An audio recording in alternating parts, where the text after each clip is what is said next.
Hello viewers, welcome to my Nupur's kitchen. আশা করি সবাই খুব ভালো আছো। তো সবাইকে জানাই শুভ বিজয়া প্রীতীয় শুভেচ্ছা। আজকে আমি তোমাদের একটি নতুন ধরনের রান্না শেয়ার করছি। তো সবার প্রথমে আমি এখানে দেখিয়ে দিই, আমি এখানে পটল কেটে নিয়েছি।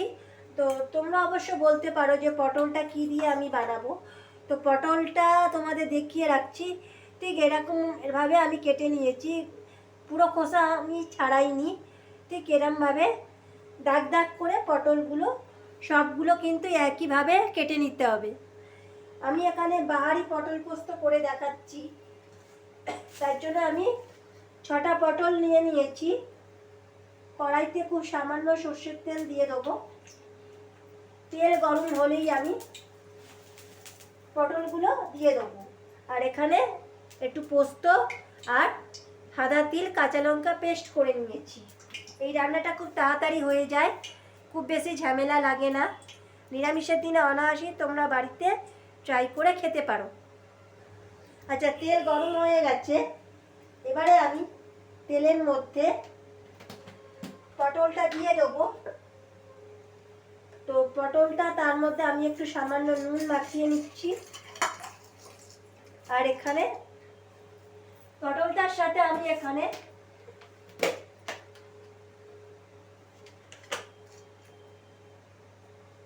হাফ চামচ হলুদ দিয়ে দিচ্ছি। পটলটাকে খুব ভালোভাবে আমাকে ভেজে নিতে হবে।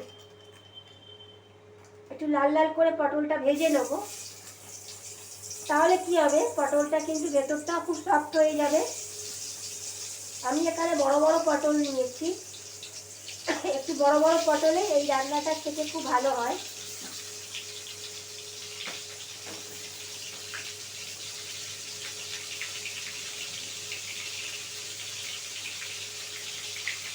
আচ্ছা, পটলটা একটুখানি ভাজতে দিয়েছি। এক পিঠটা হয়ে গেলে ও পিঠটা উল্টে দেবো। আচ্ছা, পটলটা আমি ঢাকা দিয়ে দিয়েছি। তোমাদেরকে বলে রাখি, যারা আমার চ্যানেলটি ফেসবুক থেকে দেখছো তারা ফলো করে দিও। যারা ইউটিউব থেকে দেখছো, যারা রেগুলার নিয়মিত দর্শক, তাদের উদ্দেশ্যে বলি তারা প্লিজ সাবস্ক্রাইব করে দিও, যাতে নিত্য নতুন তোমরা আমার নতুন ভিডিও দেখতে পারো। তবে একটা কথা তোমাদের উদ্দেশ্যে বলে রাখি, এই রান্নাটা কিন্তু খুব ইউনিক। অনেকেই পটল পোস্ত আলু দিয়ে খেয়ে থাকো, কিন্তু আমি এটা সাবেকি পদ্ধতি, মানে আমার মা ঠাকুমার আমলের রান্না। পটলটা গোটা না কেটে খুব সুন্দর করে এভাবেও বানানো যায়। তোমরা অবশ্যই বাড়িতে ট্রাই করো, যারা নিরামিষ খেতে পছন্দ করো। কোনো রকম পেঁয়াজ আদা বা রসুন দিয়ে ডালনা না করে যদি শুধু এইভাবে পটল পোস্ত করে খাও, আমি আশা করছি নিমেষে এক থালা ভাত শেষ হয়ে যাবে। তো এই রান্নাটা বাড়িতে অবশ্যই ট্রাই করো, আশা করছি সবার খুব ভালো লাগবে। তোমাদের দেখিয়ে দিচ্ছি, আমি এখানে ঢাকনা দিয়ে নিয়েছি। ঢাকনা দিয়ে এক পিঠটা ভাজা হয়ে গেছে, আমি আরেক পিঠটা উল্টে দিচ্ছি, তাতে করে দু পিঠটাই ভাজা হয়ে যায়। আচ্ছা, পটলটা কিন্তু যে দাগ দাগ করে দিয়েছিলাম পটলের গায়ে, তোমরা কিন্তু এক পিঠটা করবে, দু পিঠটা কখনোই দাগ দাগ করবে না। পটলটা একটুখানি নরম করে ভেজে নিতে হবে, কাঁচা থাকলে খেতে ভালো লাগবে না। আবার আমি চাপা দিয়ে দিলাম, ও পিঠটা ভালো করে আমি ভেজে নিচ্ছি। তোমাদেরকে দেখিয়ে দিচ্ছি, পটলগুলো আমার ভাজা হয়ে গেছে। আমি এখানে একটা বাটিতে তুলে রাখছি পটলগুলো। আচ্ছা, পটল ভাজার যে তেলটা, সেই তেলটা আমি ফেলবো না। পটল ভাজার তেলটা আমাকে কাট করে নিতে হবে, কাট করে নিয়ে আমি বাকি রান্নায় ফিরে আসছি। আচ্ছা, কড়ার মধ্যে আমি তেল দিয়ে দিয়েছি। আচ্ছা, তেলের মধ্যে দিয়ে দিচ্ছি কালো জিরে আর কাঁচা লঙ্কা। ঝালটা অবশ্যই তোমরা বুঝে দেবে, যেহেতু আমি লঙ্কা পোস্তর সাথে বেটে নিয়েছি, তাই ঝালটা অবশ্যই বুঝে দিতে হবে। যারা খুব বেশি ঝাল খেতে পছন্দ করো তারা অবশ্যই একটু ঝাল দেবে। তো আমি গ্যাসের ফ্লেমটা একটু কমিয়ে রাখছি।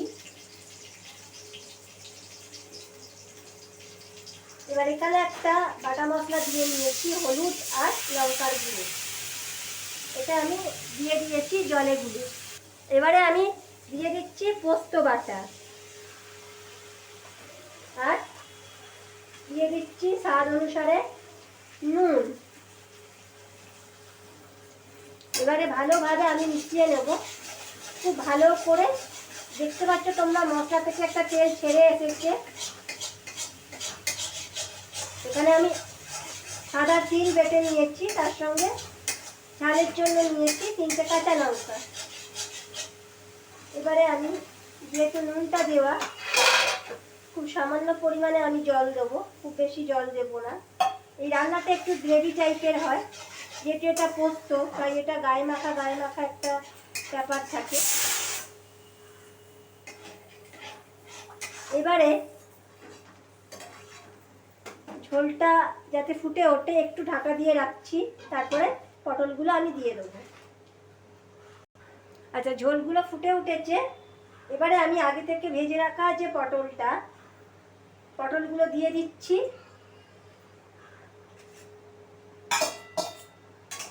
এবার একটু গায়ে মাখা হবে, তারপরে আমি নামিয়ে নেবো।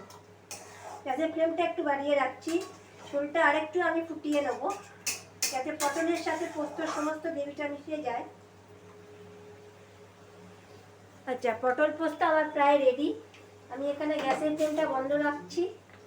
এবারে আমি নাড়াবার আগে, সর্ষের তেল ছাড়া কি পোস্ত বাটা ভালো লাগে, তো অল্প একটু তেল ছড়িয়ে দিলাম।